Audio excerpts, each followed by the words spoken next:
The Dan Le Batard Show at Stugotz is presented by DiGiorno. It's not delivery, it's DiGiorno. We have talked a lot over the years here about Saturday Night Live. Mike Schur and Adam McKay were both writers in their early 20s at Saturday Night Live. It has been a comedic institution that has birthed a lot of comedians, and the whole landscape has changed. And Joe Rogan is birthing entire economies that are really, really lucrative for an assortment of his friends in a audio and video space that is really changing the business.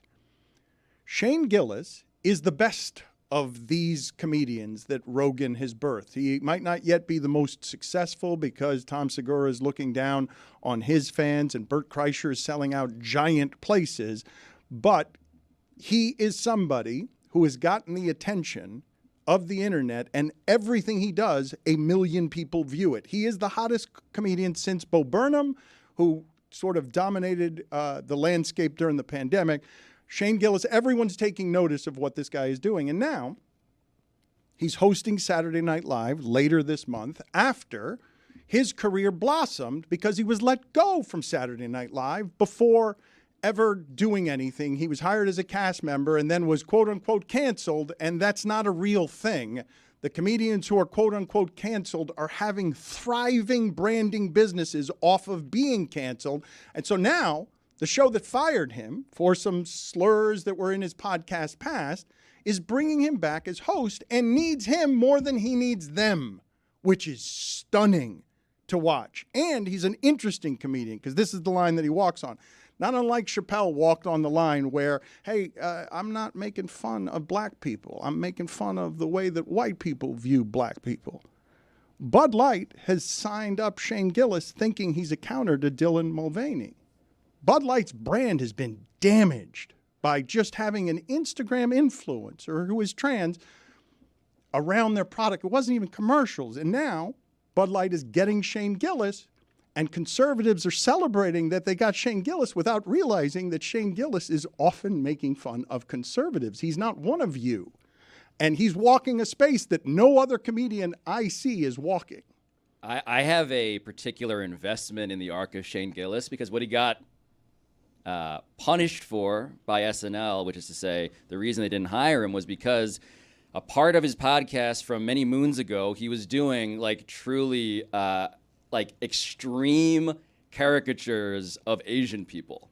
And that was the thing. And when I saw it at first, absent any of the surrounding information about who this guy was or what else he was doing or what is this even, it was like, oh, this is textbook horrifying. This is textbook lazy. This is something that you would not get away with except for a parody of an Asian person.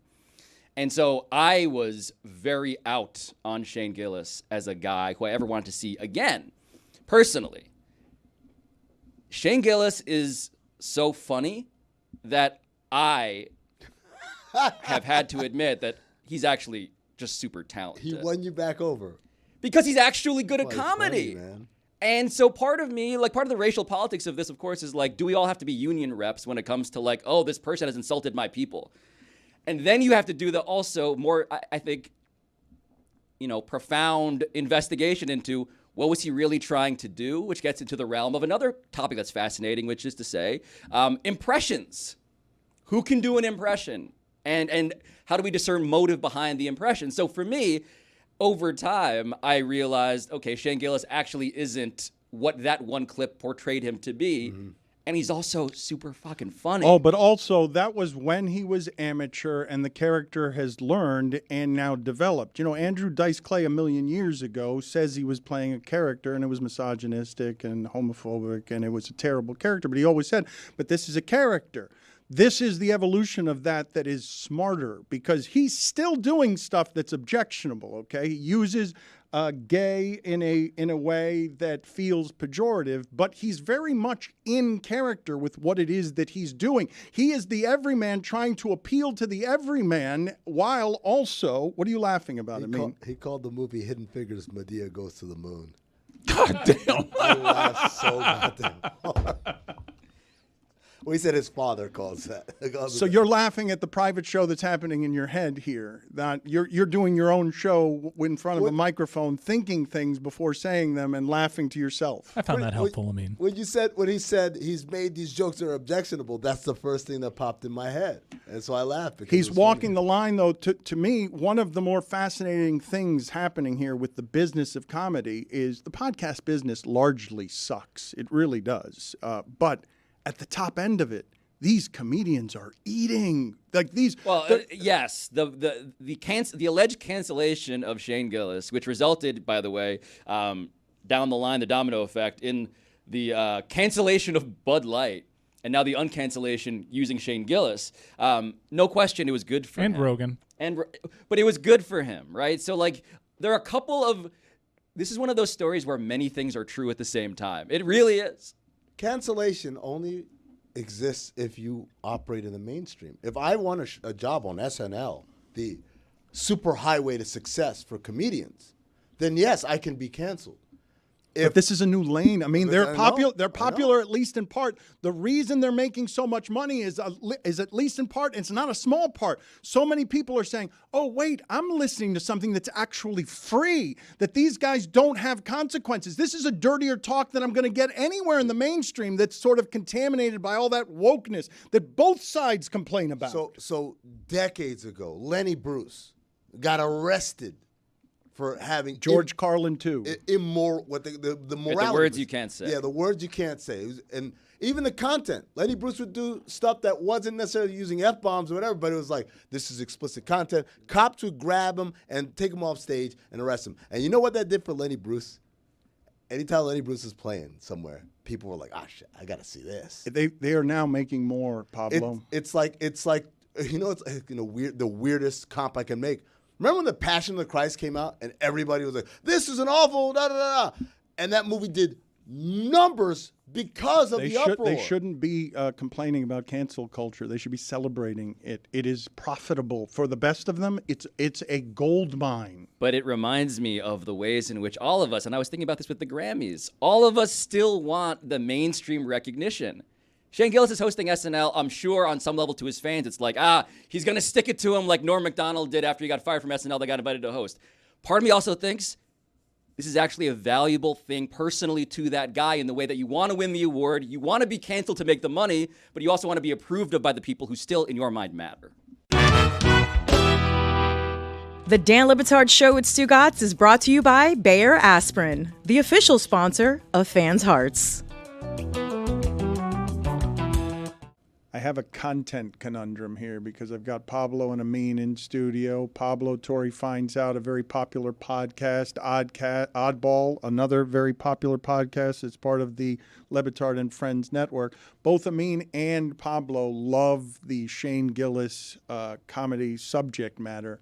But I have a photo of Frank Martin that I have to show the people. The Cuban Frank Martin from Miami. He's at UMass now. He's at How's he the doing? Oh my Lord! No way.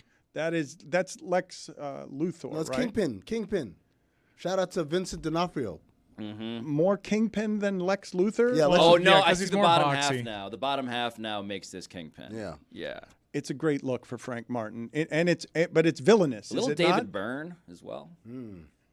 David Byrne from the Talking Heads. Yeah. David Byrne. Huh? Yeah. David Should've Byrne's not said. that thick. No, That's- dude. that's- Oh, you are showing your ass right now, Dan Le Batard. Stop Video making team sense. summoned David Byrne in the giant suit. First shout out to Wilson Fisk. You have AKA the David Kingpin. Byrne. How do you not being get that That reference? physically They were hugely thick? influential. They had Johnny Marr playing. I know, but in appearance, we're talking about appearance. Frank Yeah, Martin's- famously, David Byrne wore an oversized suit. Yeah. Makes sense. Yeah. One of the great, as Bomani Jones called it, the greatest concert film of all time. Shame on you. No, but you. I know we're dated, and sometimes we don't. Con Air. What have are we to explain talking things to about? the audience. How that one flew over your head? No, it's not that it Thank flew you, over Mike. my head. It's that he looks like he's wearing his daddy's clothes. Where Frank Martin, that fits. That's not oversized on Frank Martin. I put Frank Martin in that suit on the movie poster for Stop Making Sense. And I got like 7 likes. Like no one got it. Oh, So I think Dan's missed it, speaking for Mike. I'm the sorry. I'm nation. gonna like that now. I mean, I'm gonna go you like guys are that. yelling at me, and the point I'm making stands. Look at David Byrne in terms of physically how he looks inside of what it is Frank Martin's wearing. Frank Martin fills look the that same. out. No, You're they saying don't- David Byrne is not filling that out right now? Is that No, what you're saying? that is what I'm saying. I don't know. I That don't know, is Dan. what I am I don't saying. know, Dan. It looks 3 sizes too big. Triple the size it should be on David was Byrne. It looks the going for? correct size. I just retweeted Mike. Sorry, Mike. I missed Thanks. that one. Great. Great My first minds. retweet. Great minds. Engagement. Looks like it's you playing goalie. It looks like goalie. Right? Well said. Pablo was. I have a cigarette in my mouth, Dan. Yes, chef. Yes, chef. Behind. Pablo was asking me during the break if I have ever found something so funny that it reaches beyond wherever it is that I get offended and still support that person. And I'm like, yes, when Ozzie Guillen was the manager of the Marlins. Wait, so why? So the context is that Shane Gillis said many textbook Asian racism caricature things, and I was like, that guy is so funny that I need to admit this and actually find a way to enjoy this for my own sanity. And Ozzie Guillen was that for you? The reason Ozzie Guillen is because before he started a season of Great Expectations, he came into town, Miami, and said that he liked Fidel Castro. And so it's our Hitler. He who shall not be named. So, yeah, Cubans were offended, and I'm like, but he's funny. But I like him as my manager because he says stuff. Like, I don't like that, but... Yeah, it's it's obviously offensive. It's the worst. You were willing to give him a second chance. Put it under the rug. It's the worst thing he could have. I mean, if you tell What me a bold choice for him to make. in Time Magazine, and he said he didn't agree with everything, but he liked some things that Tony. We can't both sides that one. The heart of it Kinda one was side like, on that one. for him to operate at the level that he is, despite everybody hating on him. I like that about him. Was essentially his point. I just wanted in a Marlins uniform. And you peel back the curtain on his politics. All right, Jeremy. I mean, what were you whispering to each No, other and giggling no, about? no, oh, no. okay. The sideshow okay. between no, Amin all right, and both the of you container. out. All Both right. of you out. Oh. Like, I honest was to God. workshopping Like, something be and funny it at the just didn't- microphone or get the hell out of Started here. this segment I saying didn't he's wanna got talk to about balance a Hitler and lot of Castro. content decisions. Just I'm go. trying to find Go. out what they are. Just I'm get out hoping of to here. God one of them is a Knicks song. Get out of here. Go ahead and play the Knicks song while Amin sits in the penalty box. I'm tired of us paying Amin for content that's best off air. Well, no, you don't want him just getting the Ray Allen neon green light. Some of that weren't stuff we needs just to go talking through a about? protocol. Weren't we just talking about free spaces in comedy? The Amin show that's dirty, that gets Amin in real trouble, is the one people would actually want to hear. It's no, not the people here. The fact that Amin still has discretion is kind of stunning. Yeah, I'm happy about it because he's been rewarded for his general approach. Taylor made a song about the New York Knicks. I guess there's something about Speaking of Pablo's discretion. appearances on this show that inspired this side of Taylor because he's a big Knicks fan and he's also a huge Tar Heel. And I've been privy to the Skip and Vip show. I've been really enjoying that. John Skipper and Taylor have been talking North Carolina basketball more in the last 15 minutes in that room than we have in 20 years doing this. So here is Taylor's latest Knicks song. Pride and sincerity that I present this recording as a living testament and recollection of history in the making during our generation. Allow me to reintroduce ourselves. We are the Knicks. Oh. And we got OG in a trade from the North and an OB. Bully Ball, Rough and Tough, Charles Oakley, CEOs of the NYC. Knicks, right from the tip, Jalen Brunson on fire, handles, got him spinning like clothes in the dryer. Isaiah Hartenstein learned to pronounce that name, got the whitest Dante in the game, making it rain, that's right, Knicks. Oh, at MSG, Randall will take you in the paint, no one could do it better. That's Precious, he's our rim protector. My homie Tibbs told me, dude, finish your breakfast. So that's what I'm gonna do, put on orange and blue with the Timbs. Call the fan and talk reckless. Let me tell you dudes what I do to protect this. Sitting courtside like movie directors. This ain't a movie, dog. The foreign player, Dante, I can't pronounce his last name. I don't think he's a foreign player either. I can't pronounce his. Dante DiVincenzo. I was going to say, I've never been more embarrassed. And then I heard the last couple of sentences.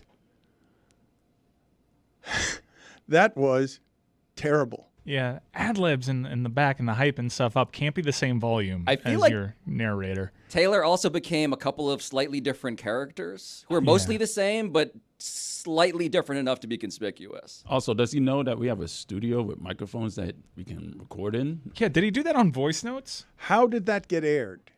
Because it's bad is a new good?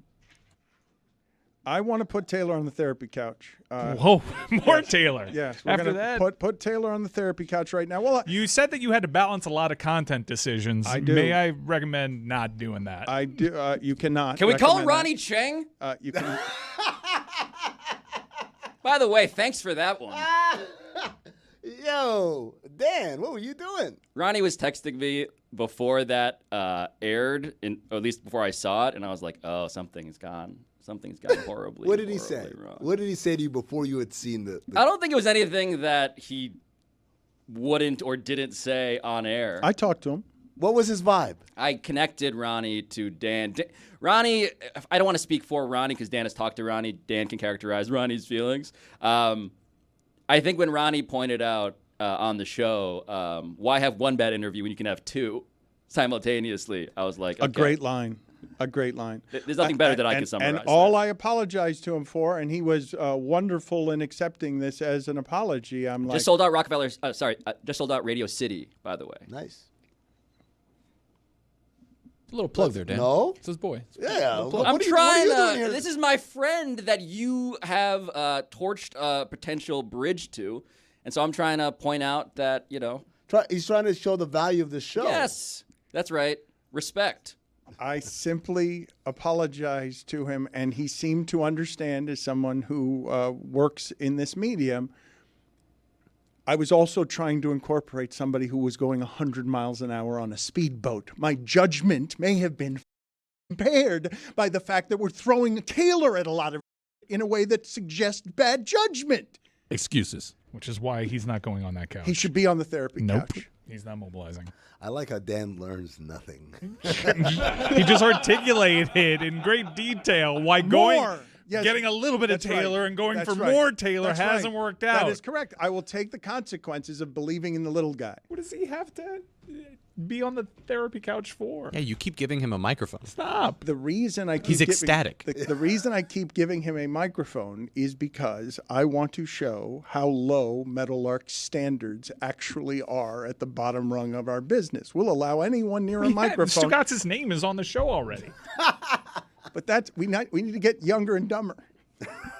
Taylor? Quote, I just did Dan Le Batard because I was a fan, and it was very dumb. End quote. I know the there was a 100-mile-an-hour speedboat that was also involved in the interview. We were throwing it out to video at sea. Oh, here we go. Yeah, I mean, I'm down for dumb, but they had someone on a speedboat they had to keep cutting to. That's funny. I mean, I thought it was funny. and I needed to apologize to him. I trust Dan Le Batard's sense of humor over Ronnie Cheng. Oh, come on. That was funny, Dan. Okay, well, you trusted Dan Le Batard's sense of humor with your career more than you have Ronnie Cheng's. And I've been laughing to the bank ever Armando since. Bacot, a double-double. RJ Davis hasn't looked better right now. Such a great player. Such a big win against the Duke Blue Devils. Oh, no, we're not getting Carolina talk. That's what he talks about in therapy? We're cool with Knicks and Tar Heel propaganda on here, but not Heat No, propaganda? we are not. For Carolina to win the ACC this year. 2-game lead. The lead just keeps extending in the conference. Looking like one of the best teams in all That's what's college been basketball. out there with John Skipper. John Skipper's been dying for somebody to talk North Carolina about. He wanders the halls wanting to talk to somebody about North Carolina, and nobody wants to talk to him about it. North Carolina just beat Duke, running around doing too small on all of Duke's players, and we're not talking about it at all. Taylor is. A lot. He's still going. Look at him. Not what I Poor wanted Mac from Ryan from Notre Dame. Harrison Ingram fits like a glove on this team right now. The way he plays, this team is just coming together. Elliot Cadeau he doesn't at the know point how to guard do position. therapy. He's a Get true him- freshman. Get out of here. Better and That's better not as how the you year do goes therapy. on. That's how This team is Stugotz just- does this team is therapy. just Poor decision you're saying to have him on the mic? I want to get to the recent developments in the next segment with Vince McMahon because what's going on, what's escalated there is finally consequences coming to one of these people, power-hungry egomaniacs who have so much money that they can always avoid consequences. It seems fairly obvious that some it looks like we're headed toward criminal issues for Vince McMahon as feds raided his house over the summer, and now we learn how it is and why it is he cashed out trying to flee the place before he loses his freedom. I'll get to that next. Yeah, let's ask Taylor about that. The Dan Le Batard Show with Stugotz is presented by 1-800-Flowers.com, DraftKings official flowers for Valentine's. I do think it's the very worst thing you can say when starting your Marlins manager career. It's the worst. It's not great. It's not great. But it couldn't have said a lot worse. That so few people speak English in that area where their stadium is. They were trying to build the Hispanic market down here. Like they were trying to get Cubans to baseball games. They go to baseball games.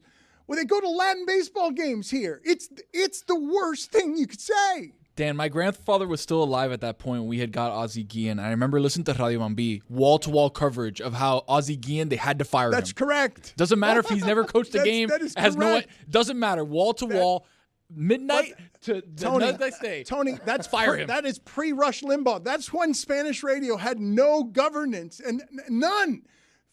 There was nobody governing that, and he did the very worst thing that he could say. Armando Perez Roda was not happy. I'll tell you that much right now. Neither was Lourdes from Kendall. She was very upset. Mike, the Vince McMahon developments. I've been surprised for a long time that this guy has skated over what everyone knows is a bullying, megalomaniac, crazed person who's been running wrestling for 40 years. I remember when Vince McMahon was just a sideline reporter in wrestling. He was one of the interviewers when it was coming to cable television for the first time. I remember discovering Vince McMahon. That's how he started, as a sideline? He was owning the company at the time, but that's how he was presented. And Dan, being a 37-year-old man, bought it. At the time, I was a teenager, and this was my introduction, I'm not even kidding you guys, to cable television. Like this and the Atlanta Braves were what I was watching outside of the few channels, and it was better wrestling on television than the matches I got on Saturday morning, which were all garbage. This was something that was well-produced and highly well-produced. I think people in our audience are familiar with Vince McMahon, his rise, and the fact that he became a billionaire, and all the controversy that followed him because he resigned from a post that he ended up going back to, thinking that he was uncancelable. And this was, at the time, had been known to have signed plenty of NDAs, plenty of accusers out there.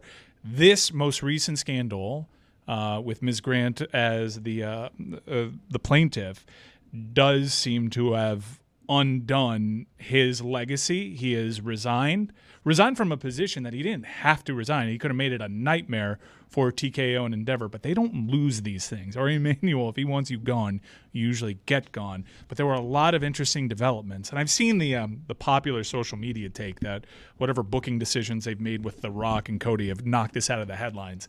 I haven't seen a lack of Vince McMahon headlines. I've seen Rock Cody headlines alongside Vince headlines because this story can really alter the legacy of not just Vince, but that entire company. And I'll explain why. More and more people are going to get dragged into this. There were a lot of people that weren't named in that document that you can start putting together some circumstantial evidence of the times that they've resigned, and you could see that the company line of "we found out about this in real time" doesn't really hold water, because John Laurinaitis, who was named in that lawsuit, was fired last summer. TKO, being a publicly traded company, disclosed a few months ago that Vince McMahon's home was raided by federal agents. Now, is that SEC or is that the FBI? Well, the Wall Street Journal reports that 4 women have been talking to federal agents. And now, in that Wall Street Journal story, comes a detail that because Vince McMahon didn't follow proper company protocol and did not actually go through his legal department for the company, that these NDA agreements may be null and void. And Ms. Grant's representation has already said her law office has been inundated by victims coming over wanting to share their story. John Laurinaitis is a key figure in all of this because he was one of Vince's guys. He's their chief talent scout, right? He was their head of talent relations. Laurinaitis is a name that wrestling fans know. Brothers with Road Warrior Animal, I believe, married to the mother of the Bella twins presently as this is all going on, and she has a health scare. So Laurinaitis, who was always attached at the hip of Vince McMahon, has seemingly flipped on Vince McMahon. While he has publicly denied allegations, the pivot from his representation was, like the plaintiff, Mr. Laurinaitis is also a victim in this. A lot of the things about having to cower to power, having felt forced and coerced into these sexual relations because his boss was instilling that his job kind of went with these responsibilities. He's playing the victim card in this lawsuit, which means he's going to flip. And you have all these people flipping on Vince McMahon, you're going to see how deep this goes. The fact that it hasn't already settled. Remember how quickly the Diddy thing settled. Once we got those details, almost immediately. The fact that it hasn't yet spells a really bad recipe for the WWE, and I think we're just at the tip of the iceberg right now with what we know. Explain this part to me, okay? Because this is the person who built wrestling into the monster streaming thing it is now that you just saw. What did he get? Was he sold 30% of his stake and cashed in like $800 million because of how valuable it's going to be to have this entity of his on Mondays on Netflix when the streaming $5 billion over 10 years with Netflix. Okay, so he got some of his money. You do realize that where we're headed, Mike, when you say that this is bad for WWE, there needs to be a scapegoat, and I'm surprised that the Flames are going to come and grab him. But the sport has already cashed in above him by running him off of some of the creative, and they're going to turn him into the guy while cashing all of the money. You explain to me how this is going to affect what Nick Khan and Netflix and these people are already doing because they've cashed in on the other side of the burning building. Well, we have to acknowledge that they probably have a lot more information on what was going on with Vince behind the scenes and whether or not they can navigate this if this doesn't settle and we actually go through the process. A lot of people that present as clean right now might not be, because this was a tyrant ahead of this organization that ruled by fear. And now that the feds are kicking around and you're actually looking at federal trafficking, it's going to be disastrous for this company. And I'm not sure Ari Emanuel, Nick Khan exactly knew what they were getting into. And it's actually probably resulted in this creative pivot that they're making right now because it is convenient to have other headlines associated with it that aren't this Vince McMahon thing. The timeline of everything coming out, the Netflix deal, the respectability of this big business becoming Netflix's closest thing to live sports, simultaneously unfolding with these texts, which are like beyond the genuinely awful nature of them, are just sloppily and very conspicuously and clearly recorded. Like, that's the other thing about this story, Mike. And within those texts, you know that this web extends to several dozens. Other bits of documentary evidence that I presume are out there if this is just part of what we're seeing above the sea level of it. He's been accused of a lot of stuff for a long time. Yeah, if you've watched Vice's Dark Side of the Ring, he's woven so deeply within everything shady with that. But even though people understand that this is a dirty business, I don't think they have any idea how dirty. They're about to see the underbelly of this thing. You can revisit all the other previous scandals that he's been associated with. What happened with the Jimmy Snuka possible cold case that he ended up dying before he was found guilty of? Who was paid off there? And you look at previous accusations that also signed NDAs that are now coming to light. Really serious allegations against him. We're not talking about garden variety, misconduct. We're talking about some real awful things through the evil years that he's been accused of. What changed this time? Why has he not been Teflon this time? Well, the power dynamic shifted, and he has bosses, and he's now swimming with bigger fish. And even though he was a majority share, and if you look at the numbers, he didn't really have to resign, but he did, because Ari Emanuel is this incredible power broker there. And right now, he is trying to scrub this company clean. And what I am suggesting is, you have no idea how high these flames are going to reach. I didn't think they'd climb this high, and I would tell the public here, I would warn you that what happened to Bill Cosby through Hannibal Buress took a long time. It didn't happen the first time Hannibal Buress did that. And then Bill Cosby is a criminal and is in jail, and the whole thing has come down. These things take time, but the flames have now climbed to a place where Vince McMahon is in danger of losing his freedom. Never mind, it looks like he may have cashed in on wealth, but if this goes criminal, and now you have all sorts of women coming forward, what you run the risk of is Vince McMahon like dying in jail. There is an interesting counterpoint, though, when it comes to comparing Vince McMahon and Bill Cosby, which is that Bill Cosby presented as America's dad, Mr. Clean Cut. I feel like a lot of it, Mike, correct me if I'm wrong here, but a lot of Vince McMahon, his ability to get away with stuff was because he was also this character. And so the expectation for Vince was never that he's America's dad, he's Mr. Clean Cut. It's that, oh, that guy's up to some stuff. Yeah, but R. Kelly, it was the same. It happened slowly with this stuff. I think it's different. R. Kelly in this is different because what Pablo was saying is Vince played a heel on TV. Like an actual, I'm the bad guy, the evil businessman. And so what does it take for the bosses to be like, we can't play into that advantage when it comes to laundering Vince McMahon's character? I think we're about to find out. I think we crossed that tipping point with, even though he's not named in the lawsuit, you can see that there's a pretty concerted effort now on going to scrub Brock Lesnar, as he was not called out by name, but everyone's pieced together that he was the superstar in question. This goes to, you can start looking at resignations that have happened recently in new light. This goes all the way up to the top because the top is the central figure in all of this, and everybody, because of the power dynamic, had to kind of look past stuff, you would assume. And if this thing actually goes to trial, which it appears at this point it is going to change forever how you look at a place that you never even really gave much credence to anyways when we come from a moral high ground. It is going to shock everyone. Just got to rub some of The Rock on it, Mike. Don't worry. Well, that's a playbook. But it's blowing up in their face.